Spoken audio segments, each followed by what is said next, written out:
नमस्कार, स्वागत है आपका आपके अपने चैनल उज्जवल जीके में। मैं हूं सीमा तेजस। देखिए, हम 6, 7, 8 और 9th क्लास का राजस्थान अध्ययन कर चुके हैं। अब हमारी 10th क्लास चल रही है और इसका पहला अध्याय राजस्थान का इतिहास एक परिचय हम कर चुके हैं। राजस्थान का इतिहास और संस्कृति हम 10th क्लास के अंतर्गत पढ़ रहे हैं। आज हमारा जो लेसन है वो है सेकंड लेसन, राजस्थान के प्रमुख संत और लोक देवता। ठीक है, तो चलिए पढ़ना शुरू करते हैं बिना समय गवाए। पहला प्रश्न है हमारा, संत जाम्भोजी का जन्म कौन से जिले में हुआ था? तो देखिए, संत जाम्भोजी का जन्म जो हुआ है वो नागौर में हुआ है। बिश्नोई संप्रदाय के प्रवर्तक थे जाम्भोजी और इनका जन्म 1451 ईस्वी में भाद्रपद कृष्ण अष्टमी को पीपासर नागौर में हुआ था। कहाँ हुआ था? पीपासर नागौर में हुआ था। किनका जन्म? संत जाम्भोजी का 1451 में हुआ था। ठीक है, नागौर जिले में। नेक्स्ट है, राजस्थान के किस संत के माता पिता का नाम हंसा देवी और लोहट जी था? तो संत जाम्भोजी की माता का नाम हंसा देवी, पिता का नाम लोहट जी था। संत जाम्भोजी ने 1485 में किस स्थान पर बिश्नोई संप्रदाय का प्रवर्तन किया? तो किस स्थान पर किया? संत जाम्भोजी ने 1485 में किस स्थान पर बिश्नोई संप्रदाय जो है उसका प्रवर्तन किया? तो सही उत्तर रहेगा समराथल बीकानेर में। किस संत ने अपने अनुयायियों को 29 नियमों का पालन करने का या सिद्धांतों का पालन करने का आदेश दिया था? तो कौन थे वे थे जाम्भोजी। जाम्भोजी के जीवन और विचारों पर आचरण करने वाले अनुयायी कहलाते हैं बिश्नोई। किसको पर्यावरण वैज्ञानिक के नाम से जाना जाता है? किसको जाना जाता है? जाम्भोजी को पर्यावरण वैज्ञानिक के नाम से जाना जाता है। संत जाम्भोजी ने किस ग्रंथ की रचना नहीं की? चितावनी की ग्रंथ, जो चितावनी नामक ग्रंथ था, इसकी रचना जो की है संत पीपा ने की है। बाकी जंब संहिता, जंब सागर शब्दावली और बिश्नोई धर्म प्रकाश, इन तीनों की रचना किसने की है? संत जाम्भोजी ने की है।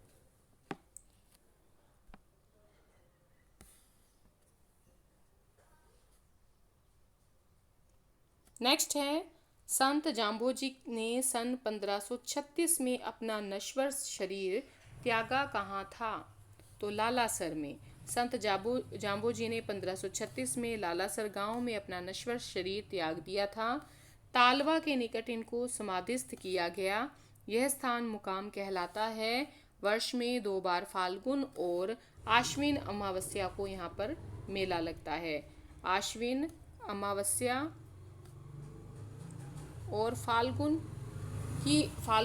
और आश्विन की अमावस्या को यहाँ पर मुकाम में क्या लगता है? मेला लगता है। मुकाम प्रसिद्ध है। मुकाम किसके लिए प्रसिद्ध है? बिश्नोइयों के लिए प्रसिद्ध है। जसनाथी संप्रदाय के प्रवर्तक संत जसनाथ जी का जन्म हुआ था। देखिए, राजस्थान के संत मैं करवा चुकी हूँ, राजस्थान के लोक देवता भी करवा चुकी हूँ। तो अगर आप डिटेल में पढ़ना चाहते हैं तो आप उज्जवल जी के चैनल की प्लेलिस्ट में जाकर देख सकते हैं। जसनाथी जो संप्रदाय के प्रवर्तक थे संत जसनाथ जी, इनका जन्म जो है वो कतरियासर बीकानेर में हुआ सन 1482 में। नेक्स्ट है, संत जसनाथ जी ने किस स्थान पर 12 वर्ष तक कठोर तपस्या की थी? तो किस स्थान पर की थी? गोरखमालिया बीकानेर में संत जसनाथ जी ने 12 वर्ष तक कठोर तपस्या की थी। लोक विश्वास के अनुसार संत जसनाथ जी ने गोरखमालिया बीकानेर में 12 वर्ष तक कठोर तपस्या करते हुए सभी को जीवों पर दया करने का संदेश दिया था। नेक्स्ट है, जसनाथ जी तथा जाम्भोजी का परस्पर मिलन कब हुआ? तो कब हुआ इनका परस्पर मिलन? सन 1500 ईस्वी में जसनाथ जी और जाम्भोजी का परस्पर मिलन हुआ। नेक्स्ट है, संत जसनाथ जी के बारे में कौन सा कथन जो है वो असत्य है? तो इसमें चौथा कथन जो है वो असत्य है। इनके चमत्कारों से प्रभावित होकर दिल्ली सुल्तान इब्राहिम लोदी ने इनको कतरिया के पास भूमि दी थी। नहीं, देखिए, इब्राहिम लोदी नहीं थे, यहाँ पर थे सिकंदर लोदी। सिकंदर लोदी जो थे, इन्होंने जसनाथ जी के चमत्कारों से प्रभावित होकर दिल्ली के सुल्तान सिकंदर लोदी ने इनको कतरिया सर के पास जमीन दी थी, भूमि दी थी। ये जाम्बो जी के समकालीन थे, बिल्कुल सही। जसनाथ जी ने लोह पांगल नामक तांत्रिक का घमंड चकनाचूर किया था। लोह पांगल नामक तांत्रिक का घमंड किसने चकनाचूर किया? जसनाथ जी ने। नेक्स्ट है, किस संत ने कतरियासर बीकानेर में जीवित समाधि ली थी? संत जसनाथ जी ने आश्विन शुक्ल पंच सप्तमी को 1506 ईस्वी में 24 वर्ष की अल्प आयु में कतरियासर बीकानेर में जीवित समाधि ली थी।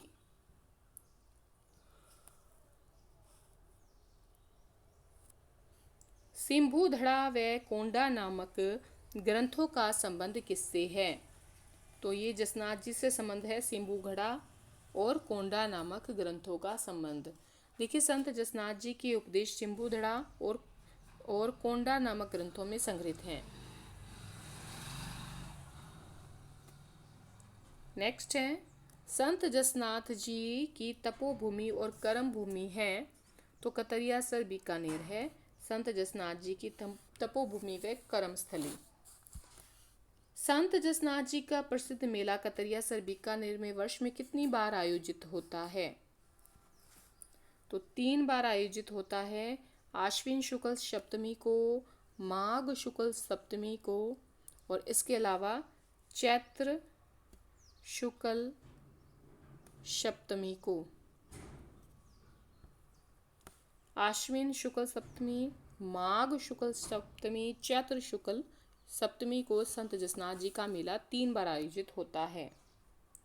राजस्थान में धार्मिक आंदोलन का श्री गणेश करने का श्रेय किसको है? संत धन्ना को राजस्थान में धार्मिक आंदोलन का श्री गणेश करने का श्रेय है। संत धन्ना का जन्म किस जिले में हुआ था? धन्ना का जन्म टोंक में हुआ था। संत धन्ना का जन्म टोंक जिले के धुवन गांव में 1415 में जाट परिवार में हुआ।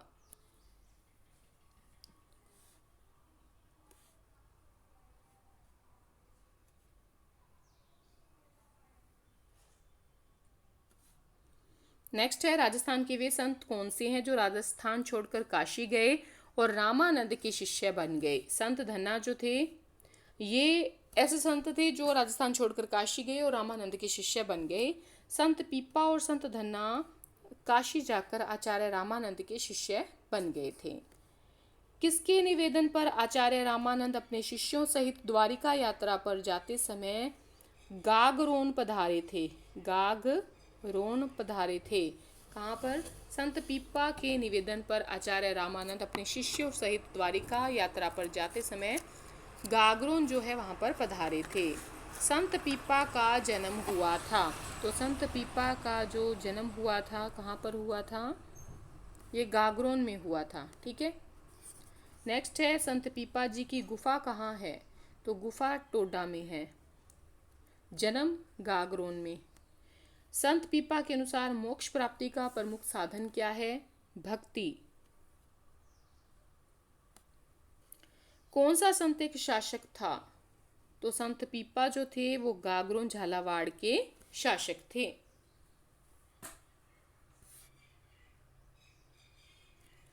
किस संत का जन्म मेवात प्रदेश में हुआ था? संत लालदास जी जो हैं, इनका जन्म मेवात प्रदेश में हुआ। धोली दूब गांव का संबंध किस संप्रदाय से है? धोली दूब गांव का संबंध लालदासी संप्रदाय से है। लालदासी संप्रदाय के प्रवर्तक संत लालदास का जन्म मेवात प्रदेश अलवर के धोली दूब गांव में श्रावण कृष्ण पंचमी 1504 में हुआ था। लालदास जी की समाधि कहाँ पर स्थित है? लालदास जी की समाधि जो है शेरपुर में स्थित है। नगला में 1648 में 108 वर्ष की दीर्घायु में लालदास का निधन हुआ तथा इनकी समाधि शेरपुर में जहाँ पर आश्विन मास की एकादशी और माघ जो पूर्णिमा है वहाँ उस समय मेला लगता है। कहाँ पर? शेरपुर में।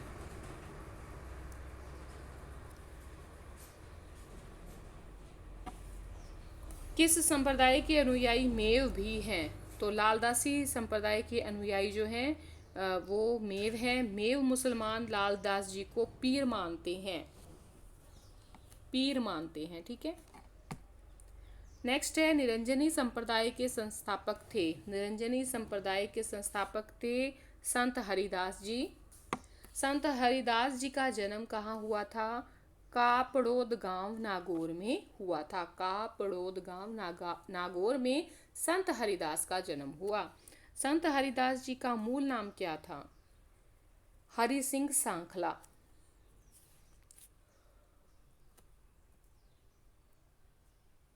नेक्स्ट है,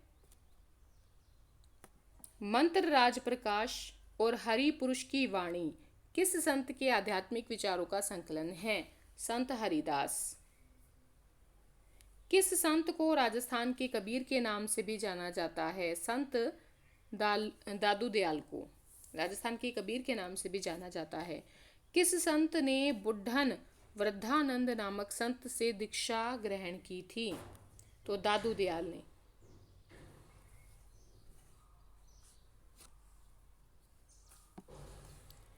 नेक्स्ट है,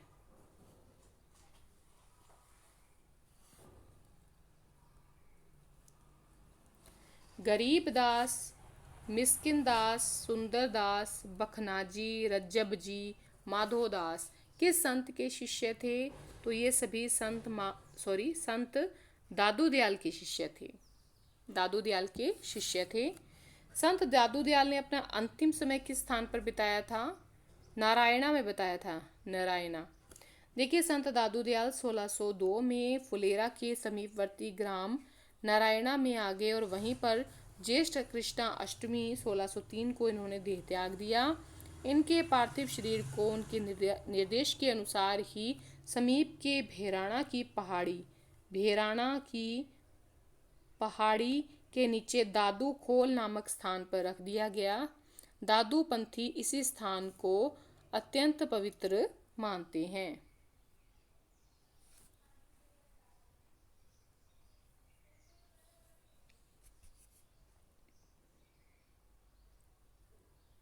नेक्स्ट है, संत दादू दयाल ने अपने उपदेश किस भाषा में दिए? तो मेवाड़ी भाषा में दिए।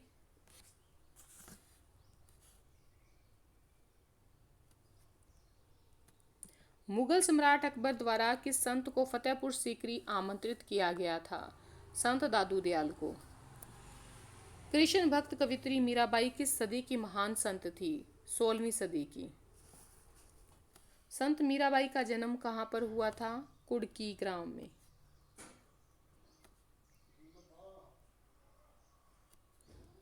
राजस्थान की राधा कहा जाता है संत मीराबाई को। संत मीराबाई के पिता कौन थे? रतन सिंह। संत मीराबाई का जन्म मेड़ता के राठौड़ राव दूधा के पुत्र रतन सिंह के घर में कुड़की पाली नामक कुड़की ग्राम में 1498 को हुआ था। इनका जो विवाह हुआ था वो 1516 में हुआ था राणा सांगा के बड़े बेटे युवराज भोजराज के साथ।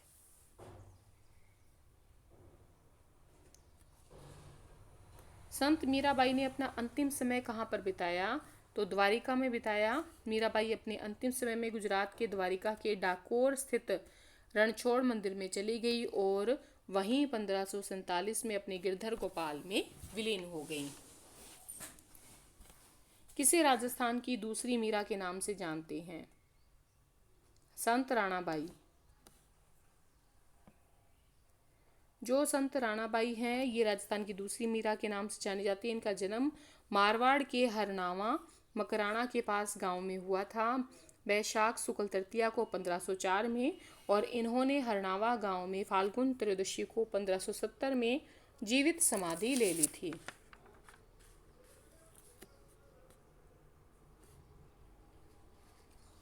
राणाबाई के गुरु थे। कौन थे गुरु राणाबाई के? चतुरदास।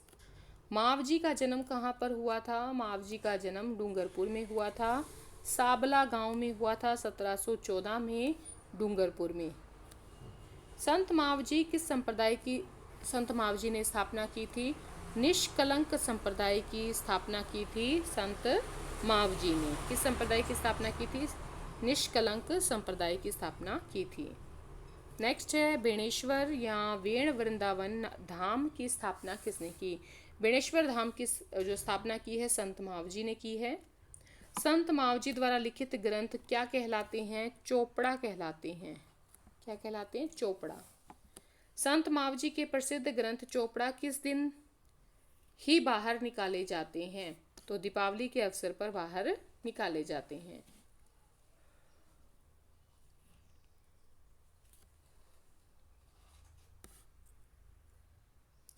किस संत के अनुयायी इन्हें विष्णु का 10वां अवतार कल्कि अवतार मानते हैं? तो संत मावजी के अनुयायी इन्हें विष्णु का 10वां अवतार कल्कि अवतार मानते हैं। संत रामचरण जी का जन्म कहाँ हुआ था? इनका जन्म सोडा गांव में हुआ था। जयपुर राज्य के सोडा गांव में माघ शुक्ल चतुर्दशी को 1719 को वैश्य कुल में बख्तराम और देऊ जी के यहाँ पर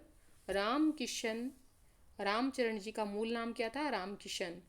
माता थी बख्ताराम, माँ थी देऊ जी और पिता थे बख्तराम। वैश्य कुल था, सोडा ग्राम था जयपुर का, और जन्म हुआ माघ शुक्ल चतुर्दशी 1719 में। राम स्नेही संप्रदाय की स्थापना किसने की? राम स्नेही संप्रदाय की स्थापना की थी संत रामचरण जी ने। राम स्नेही संप्रदाय की किस पीठ की स्थापना संत रामचरण ने की? शाहपुरा पीठ की। राम स्नेही संप्रदाय की 4 प्रधान शाखाएं हैं। इन शाखाओं में रामचरण को शाहपुरा शाखा का संस्थापक माना जाता है। अन्य 3 शाखाएं हैं रेण, सिंहथल, खेड़ापा। शाखा के जो संस्थापक हैं, रेण के तो हैं, देखिए रेण के तो हैं दरियाव जी, सिंहथल के हैं हरिराम दास जी और खेड़ापा के हैं रामदास जी।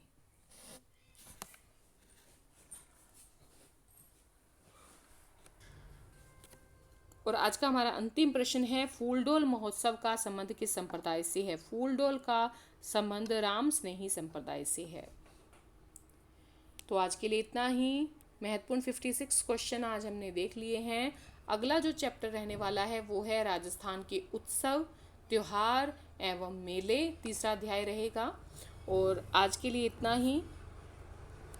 कम से कम 10 मित्रों में वीडियो को शेयर ज़रूर करें अगर आपको वीडियो पसंद आई है, और प्लीज़ लाइक ज़रूर करें। आपके लाइक से हमें मोटिवेशन मिलता है। कमेंट करके बताएं वीडियो कैसी लगी। धन्यवाद।